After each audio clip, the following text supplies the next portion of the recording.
ఉస్మానియా మార్చిరి వద్ద నుంచి మరింత సమాచారం మా ప్రతినిధి రవిచంద్ర అందిస్తారు. రవిచంద్ర, ఈ యొక్క ప్రమాదంలో దాదాపు ఒకే కుటుంబానికి చెందినటువంటి 17 మంది మరణించినట్టుగా తెలుస్తోంది.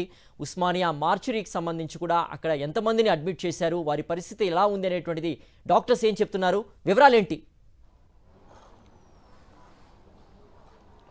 సిద్ధు అయితే ఉస్మానియా మార్చురీకి 8 మందిని తీసుకొచ్చారు. వాళ్ళ మీర్ చౌక్లో జరిగినట్టుగా దురదృష్టకరమైన సంఘటనతోటి తీసుకొచ్చారు. ఇప్పుడు అంబులెన్సులలో 5 అంబులెన్సులలో ఇందులో ఉంచారు, శవాలని ఇందులో ఉంచారు. అయితే కాసేపట్లో పోస్ట్మార్టం మొదలు పెడతారు. అయితే దీంతో ఇక్కడ ఉస్మానియా మార్చురీ దగ్గర రాజేష్ కుమార్ గుప్తా కావచ్చు, శీతల్ జైన్, సుమ్రిత, మున్నీబాయ్, ఈరాజ్, అభిషేక్ మోడీ, రాజేందర్ కుమార్, హర్షల గుప్తా, ఈ విధంగా 8 మంది డెడ్ బాడీలను తీసుకొచ్చారు. ఇక్కడికి శవాలను తీసుకొచ్చారు. అయితే అందులో నలుగురు మహిళలు ఉన్నారు, 2 చిన్నారులు ఉన్నారు, మరో 2 మగవాళ్ళు కూడా ఉన్నారు. ఈ విధంగా ఇందులో సీనియర్ రాజేందర్ కుమార్ అని, ఆయన సుమారు 70 ఏళ్ళు ఉంటాయన్నట్లు తెలుస్తుంది.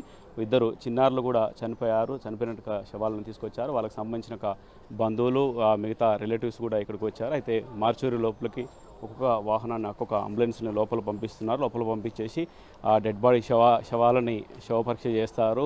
పోస్ట్మార్టం చేసిన తర్వాత వాళ్ళ బంధువులకు అప్పగించేటువంటి అవకాశాలు ఉన్నాయి. అయితే ఇప్పటివరకు అయితే ఇందులో 15 మంది చనిపోయినట్లు తెలుస్తున్నప్పటికీ ఇప్పటివరకు అయితే ఉస్మానియా మార్చూరికి మాత్రం 8 శవాలు మాత్రం 8 డెడ్ బాడీలు మాత్రమే ఇక్కడికి వచ్చాయి. పోస్ట్మార్టంకు తీసుకెళ్తున్నారు లోపలికి. అయితే మిగతా హాస్పిటల్లో కూడా ట్రీట్మెంట్ కోసం అందులో ప్రమాదం జరిగినట్టుగా సంఘటనల నుంచి వివిధ హాస్పిటల్లోకి తరలించారు వాళ్ళని, పేషెంట్లను. అయితే ఒక్కొక్క హాస్పిటల్ నుంచి ఇప్పటి వరకు 8 శవాలు ఉస్మానియా మార్చూరికి వచ్చాయి. అయితే మిగతా వివిధ హాస్పిటల్ ఉన్నటువంటి వాళ్ళని కూడా తీసుకొచ్చేటువంటి అవకాశాలు, అంటే చనిపోయినట్టుగా వాళ్ళని మార్చూరికి తీసుకొచ్చేటువంటి అవకాశం ఉంది. అయితే సాయంత్రం కల్లా వీళ్ళ పోస్ట్మార్టం పూర్తి చేసేసి బంధువులకు ఇచ్చేటువంటి అవకాశాలను చూడొచ్చు. పాపం విషాద ఛాయలు నెలకొన్నాయి. ఒకే కుటుంబానికి సంబంధించిన వాళ్ళు చనిపోయినట్టు తెలుస్తుంది. పాపం మొత్తం ఈ సంఘటన చూస్తే విషాదకరమైన ఛాయలు నెలకొన్నాయి.